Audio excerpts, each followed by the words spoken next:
is the diary of a boss bitch, baby.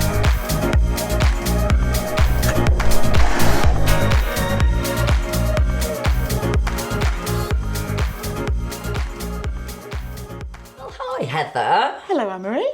You all right? I'm good. It's episode 5. Episode 5. How did this go so quickly? I know, it's unbelievable, isn't it? Yeah, it really has. It's flown by. Yeah, and here we are. We're recording this a little bit in advance, so it's the 15th of February. I know. And Day after Valentine's Day. And you've had a little bit of a tough time, haven't you, this week? Yeah, it has. It's been a really tough week. It's been, it just shows, I suppose, like, even when you people might look at my life and think, oh, she's got everything. Yeah, the glamour, and I'm busy with the businesses and everything. But actually, when you get home, sometimes it can feel quite a lonely place. Yeah. Yeah. When you're coming back to an empty house. Well, the dogs, obviously. Yeah, I've obviously got my babies. But, it's just been a tough week this week. Yeah, and I think it's really important that people see this side of you as well, because we always said we wanted this to be real. It's definitely real. And to show all of you.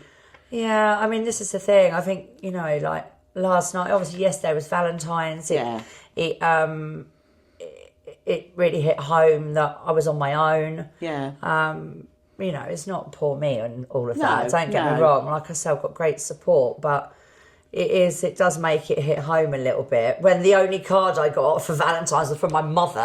I mean, that really comes to something, doesn't it? I think that's brilliant that she sent you a card. Oh my God. And then people were like, what are you doing tonight? And I'm like, I'm going to get a meal deal from Tesco's for 2 and eat it all to myself. And I drank a bottle of wine. I felt quite pissed, to be fair, by the end of it. And I looked at my watch and I thought, well, it's 10 o'clock, I might as well go to bed. Yeah. So I did. Yeah, and that's real life, isn't it? I think there's so much in the media, this perfect Valentine's and roses and romance and all these meals, and it's not realistic for a lot of people. Do you know what? It really is. And do you know, it is just another day. I get it. Yeah. But it's obviously, nowadays with social media and stuff, you can't actually get away from it. It's like, in your face so much. All the time. Yeah. So you don't, even though you don't mean to think about it, you don't really have a choice. No, it is in your face. But yesterday I bought roses for everyone at work. Oh, bless you. So obviously the first thing I did was go round to my building sites and give roses to all my boys. Oh, that's really sweet. So sweet. they could actually give them to their wives or girlfriends. And the ones that didn't have wives or girlfriends, it's just from me. Right. Oh, that's really nice. Yeah, cute, isn't it? Yeah. Yeah, and the girls in the office got one as well, and I just wanted to give people a bit of happiness, I suppose. That's really nice. But I didn't get anything. Oh, bless you. I know. Well, actually, I did, because you bought me these lovely flowers you had today. flowers from us today. Yeah, and I got the card from my mum and a card from the dogs from there my you mum. go. So I can't grumble. Oh, and I got given that love heart teddy bear. Yes, you did. Yes, from some stranger on a platform. I mean, that's a very love story-like, isn't it? It is, yeah. Literally stood there in London last week on the way home. I was a very squiffy because of the bottomless brunch. He's probably sat on the same platform today waiting for you to reappear. Oh, dear God, really? But yeah, do you know what? I've felt, for the first time today, I have to be honest, I actually phoned you, didn't I? And said, I don't know if I can do this today, because I just felt like, I don't know, really heavy and down. I felt a bit down. And it's hard to put a smile on your face. Actually, since I'm glad you have come, because it just shows, like, even if you feel like people look at me and think, oh, she's got everything, what could she possibly want? Actually, all I want is to be loved and to love in return. Yeah. And that's kind of like the final piece of my jigsaw, if you like. It is the only piece that's missing, isn't it? Because you're successful in business and everything else. Not that I need a guy or anything, but it's just I miss having my person. Yeah, and it's a difference between needing to be with somebody and wanting to be with somebody, isn't it? Definitely. It's a huge difference. Yeah, definitely. And I've had a lot. It's just been really busy at work, and things have been, it's definitely been a tough week. It's just been one of those weeks. It's just felt like one thing after another. Yeah. And bit by bit, by the end of the week, it's now obviously Saturday, and then Valentine's finished the week It's like off. the straw that broke the camel's back. I was just like, I've had enough now. Yeah. Yeah. But here we are. But you're here and you've managed to put a smile on your face. Yes, I have. And you've shown up, and it would have been easy for you to have hidden away today. Yeah, I felt like it. I felt like crawling under my duvet and just staying there for the day, but I didn't. And if you'd have done that, you'd have felt even worse probably at the end of the day. Yeah. So this has forced you to almost face everything, and you're facing it in a very public way. Yeah, I know. Hello. So hopefully you can show other people that you know you can carry on even when things are feeling pretty right. This is the whole point. It's all about getting up and 100%. Getting on with it, because there must be so many people out there that are struggling. Yeah. Well, you must know that. Yeah, being exactly. a therapist, that's what my business is based on. Well, no, exactly. I mean, to be honest with you, I think everybody needs a bit of time just to reflect on stuff. Yeah.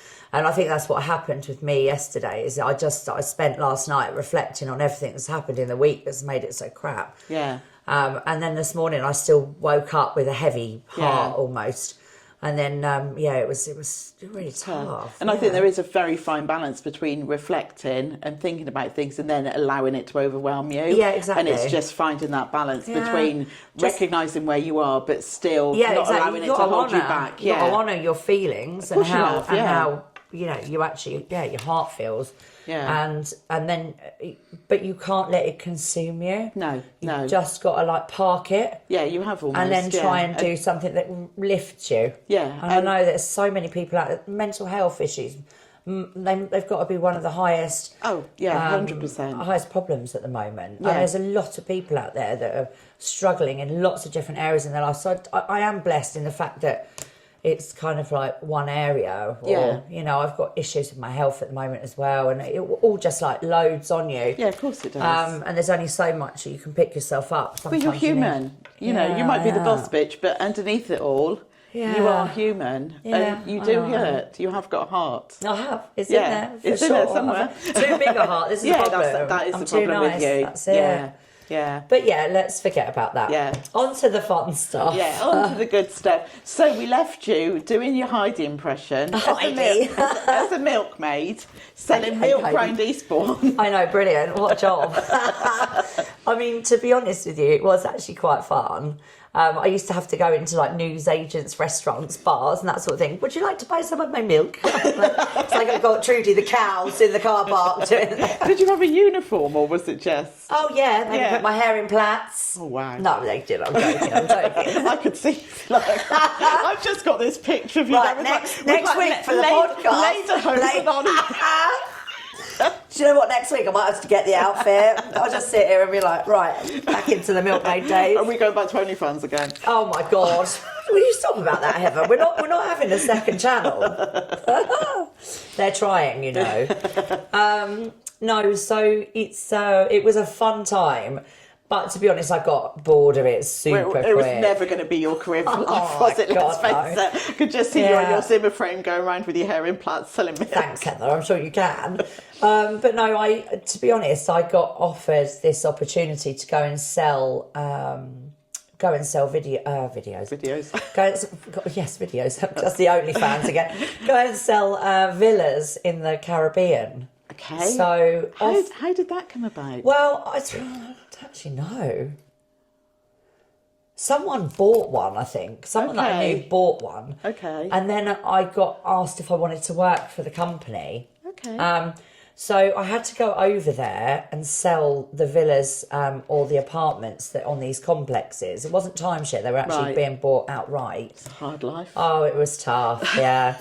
I mean, to be honest, I visited 9 different islands around the Caribbean. God. I sold these places in Barbados, St Vincent and the Grenadines. Wow. That's insane. What a place to go. I loved it. Is that your favourite Caribbean island? Yeah. And saying that, look, I've travelled around quite a lot, but during that time, it was all just fun. Yeah, I was probably I was just hitting 30 then. Okay. And it was proper fun time. So I lived in. So were you in a sales office? Yeah, an estate agent. Okay. Yeah.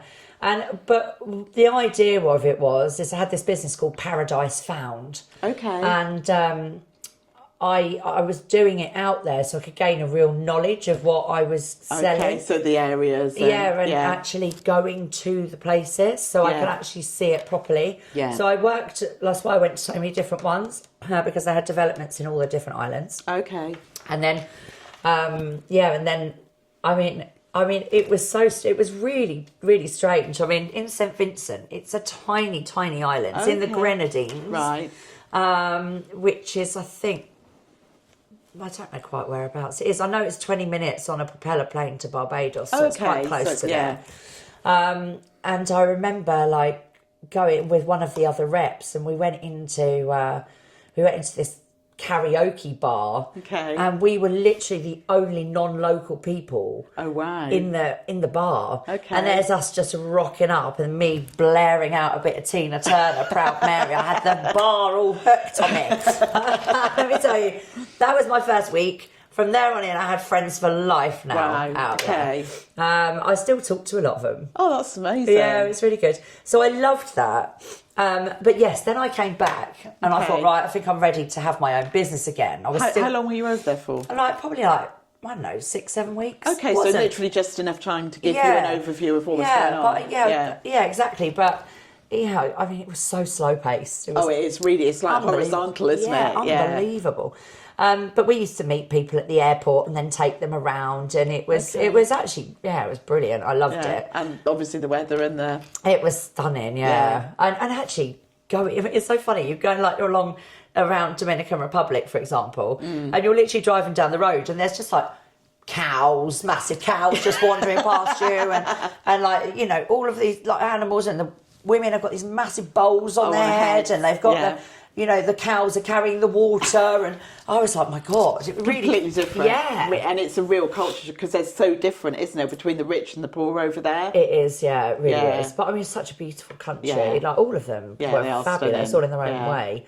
But that I came back from that with a really fresh head, and I've obviously lost my business, didn't I, because of my marriage breaking down, and then so it sort of gave you that hunger again. Yes, it did. So I came back and I thought, right, I'm going to open a shop. Okay. So I had this shop in Eastbourne, right? And I've got a picture of it actually. I've got like palm trees in the window, brilliant. And then I had a hammock going from palm tree to palm tree. Had all sand on the floor of the window. So really fitted in Eastbourne there. Oh yeah. I mean, it's perfect. But actually, I shared the office with someone, because obviously I didn't. It was.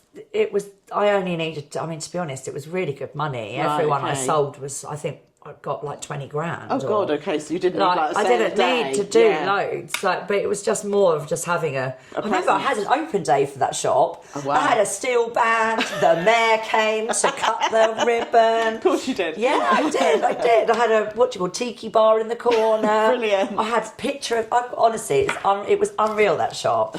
But the guy that I shared the shop with, this is a funny story. Basically, he was a bit of a ladies' man, to say the least. And he used to literally keep the girls' knickers in his top drawer of his desk, because he always used to take people back to the office to have sex with them or whatever. The amount of times I used to come in and there was knee marks and hand marks in the sand in the window. Oh my God. Literally, you know who I'm talking about, don't you? Wow. Funny time. Okay. I mean, literally, can you imagine? He'd be like, I don't know which one that was, going through the knickers. I think this must have been this one. So it was really fun. It didn't last very long, to be honest, because actually the company that I was selling for went bust. So I had to shut that. Right. But it was what you needed at the time to sort of pick you up after everything that happened. It definitely was. I mean, it's quite hard because it was the shop, my new shop was round the corner from my old one, from my business. So I used to have to drive past it every day, which, that hurt a little bit. Yeah, it definitely did hurt, Yeah. But, and then all around that same time, I lost my dad. Oh, dear. Yeah, and I know how much your dad meant to you and how hard a time that was for you. Yeah, because it was awful actually. We didn't know that he was that ill. He lived half in South Africa, in Cape Town, and then he lived half of it in Eastbourne. Right. Yeah, and then it was just like, it was 1 minute he was there, the next minute he wasn't. Because you had to fly out to South Africa, didn't you? I actually fell. My dad went in for what should have just been minor surgery, really. Right. And it wasn't. He ended up getting put into an induced coma. Okay. I just looked up at the sky that night and I thought, I felt like something wasn't right. We were so spiritually connected, me and my dad. And then I just felt something wasn't right. And I had no money at that point. This is just after like losing the business, and like, I was working for the dairy, I think, actually. It was just in that interim time. And then so I'd lost my business and then I lost my dad. Yeah. And it was, I remember asking everyone, can I borrow 50 quid? Can I borrow 50 quid? To get over there. To be able to get the flight money. Right. And then I managed to raise like the 500 quid or whatever it was to get out there. And I went the next day. Right. And I got there and his girlfriend met me at the airport and said, oh, we've got to go straight to the hospital. Things have taken a turn for the worst. Gosh. But yeah, and then I went seeing him and that, and they said, look, he might get better. We might be all right. And then the next morning I went in and they weren't really telling me anything. And then suddenly they said, you've got about 2 hours or an hour left. Yeah. Like, go and talk to him. Even though he's in a coma, he'd still be able to hear you. So I actually said to my dad, like, don't hold on for us. We're good, because I know, like, it was like hanging on for us, but I held his hand until he passed, and you know. So you were with him, and I know he's still a big part of your life today. Massively, yeah. And I know for a fact that you've got a jar of white feathers. Yes, I do. I literally pick up white feathers from everywhere. I know you do. I have got a whole jar full of them, but I always think that that's loved ones that are passed, or like trying to say hello, which is why I've got this little tree with the feathers on it. It's like my angel tree. I didn't realise that. Yeah. So it was. I came back. I had to organise my dad's memorial. Yeah. And I had to speak to my brother and sister. Obviously, I wasn't that close to at that point. And it was awful that time. It must have felt like you'd sort of lost your whole identity, because obviously your dad was your past and your childhood, and then losing your business was like what you thought was going to be your future. Yeah, I know. And you must have felt completely lost. I did, yeah. Yeah. So what did you do to sort of pick yourself up and get going again at that point? Do you know what? I was in a relationship at that time. Okay. And I was unhappy. It wasn't that he was an arsehole. Yeah. Just our relationship had just got really toxic. Right, okay. And I needed to get out of that. And that gave me the strength with my dad and everything. Like, I actually remember saying on the New Year's Eve, I think this happened in the September. Right. And then on the New Year's Eve, I remember saying to my dad, like out loud, like, Dad, please just send me someone that is like I can decent, love, and there's someone nice. And literally the next day I met my third husband. Oh, wow. Okay. Yeah, on New Year's Day. Oh, wow. I went for a drink in the Terminus pub, which isn't there anymore in Eastbourne. Okay. And I remember singing karaoke, and he came and just put his number on the table. Oh, really? Yeah. Wow, ballsy move. Yes, I know, right? But I think we both felt like there was something. He was singing, and then I was singing.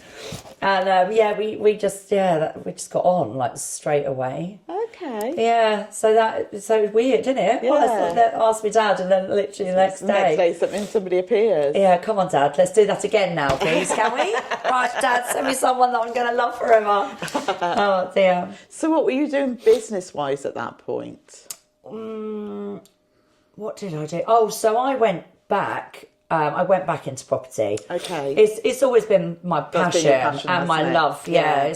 I'm naturally nosy. I like to look around people's houses. Yeah.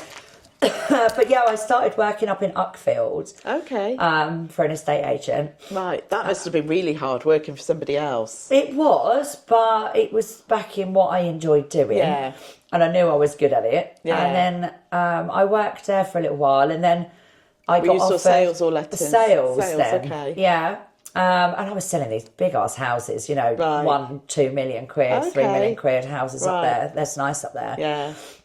So it was fun, but the travel was a bit of a pain. Right. Then I slipped 2 discs in my back. Oh God, how did you do that? I don't know, I just woke up one day. Really? Woke up one day and I could barely Oh move. God, okay. Yeah, and that took 8 months to heal. Wow. I didn't have a car. I had to get rid of my Mercedes Oh, okay. because I couldn't afford it. Yeah.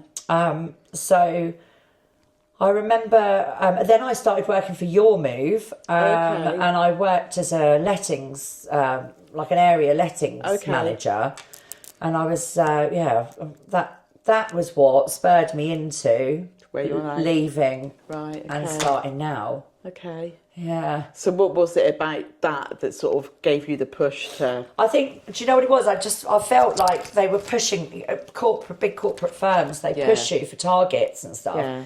And I was going round to all of the different agencies, like Hastings, Kent, Tunbridge Wells. Yeah. And then down here there was 3 branches. Right. And I was looking after all of them to try and push the push them and targets up. boost them and, yeah. But it was my job to go out and get new business.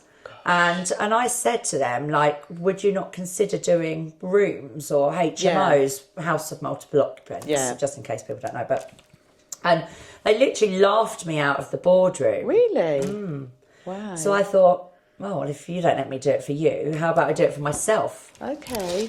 But there was a small problem of the fact that I'd actually signed a clause in my contract when I sold my previous business Okay. that I wasn't able set to up. be a letting agent again within I think 5-mile radius And was it for a period of time or was that full stop? for 5 years. Okay. And it had only been maybe 2, 1, Okay. if that. But obviously I want to do it because that's Yeah. what I was good at. Yeah. And I thought, well, it's not affecting them because it's a completely different Yeah, it's not like you're different selling the part. same thing. It's a completely different market. Exactly.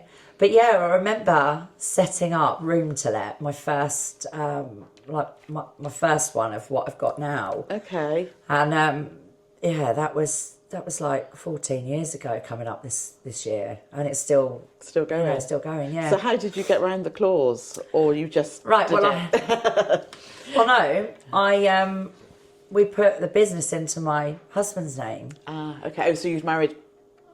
Yeah, I married him. Right, Yes, okay. I married him. I Okay. mean, at the time we weren't married, but Yeah. How long was it after you met him that you married him? oh my gosh! So, Christ, we met in 2011, Right. and then we got married in 2015. Okay. So quite a long time then. Yeah, we were together 10 years. Wow. Okay. Yeah. He was, I would say, was the love of my life. Right. I have heard you speak about him before. And Yeah. I mean, look, it at the end it was dreadful. We again it went toxic, but we 100% were each other's best friends, and I think most relationships survive the test of time. On that friendship, because obviously, like, the romance sometimes disappears. But you know what? We sadly. We got taken off track a little bit. But and you had a mutual love of travel. oh yeah, we loved it. We did everything together. Was your first experience of the Maldives with him? It was. Yeah. I actually bought it for him for his 30th birthday. Oh, really? Was that his 30th? No, we went to Las Vegas for his 30th. Okay. Will you marry me? Yeah, right. Yeah. But we went to, it was Vegas first, and then because he has a massive passion for scuba diving. Oh, okay. And actually, I used to be so scared. I didn't want to dip my toe in the water in case a bloody really? fish bit me or swam up against me or something. Honestly. How times have changed. Yeah, right. Now you can't get me out. Yeah. And But weren't you the snorkelling instructor on your last I trip actually over was. there? I've got a certificate on my fridge To prove it. to say that I was the holiday snorkeling guide. Yeah, I love that. But yeah, it was. That was it was a lovely time. Yeah. We started that business. Well, I say we. I started it he obviously got involved. He hurt his knee, was an electrician, couldn't work on his knees anymore. Right. And then he started like helping and like answering the phone and stuff like that. And was that hard, sort of living and working with somebody? Not really. No. I think obviously it does add extra pressure to it. But it helps because you can lean on each other. You've got someone to bounce things off. Yeah, so if one of you's having a bit of a bad day, you've got hope. You've got hope the other one. Yeah, right. But I think that is the thing of most relationships. Yeah. I think if you're like two pillars, you get these buildings with the pillars at the front. Yeah. If one starts to topple over, the weight goes on and it still holds the building up. Yeah, 100%. But if both of you crumble, then that's sadly what happened to us. It pushes you. Yeah. It makes you crumble. With extra pressure on both of you, isn't it? So oh my God, that's a really good analogy. Actually, the stories of I'll share with you. Honestly, funny times working in that office. Yeah, funny times. Yeah, that sounds really good. Well, we look forward to hearing more about that. Oh my God, yeah. Because this is actually now bringing us into the day today. It is. Yeah. Like I've done a very quick rundown because actually what I want to do is really share with you on my week by week what is actually happening. Work, life, love, life, work, life, everything. I'm just going to throw myself under the bus every week, basically. Yeah. So I think we're nearly there, aren't we? If we've got the letting business now, we now need to get into the conversion side of things. Yeah. And then we really are up to date, aren't we? I know. Craziness. Crazy times. Well, thanks, Heather. You've picked me up. I feel a lot better now. It's nice to see the smile on your face. Yeah, exactly. It's come back. Hopefully we'll help some people as well who are feeling a little bit down and seeing the fact that you have managed to pick yourself up and get yourself camera ready today, and you can do it. Yeah, exactly. Well, look, thanks for watching, everyone, and please keep subscribing, liking, sharing. So. Perfect. And we'll see you again next week. Yeah, see you next week. Okay. Thanks, guys. Bye. Bye.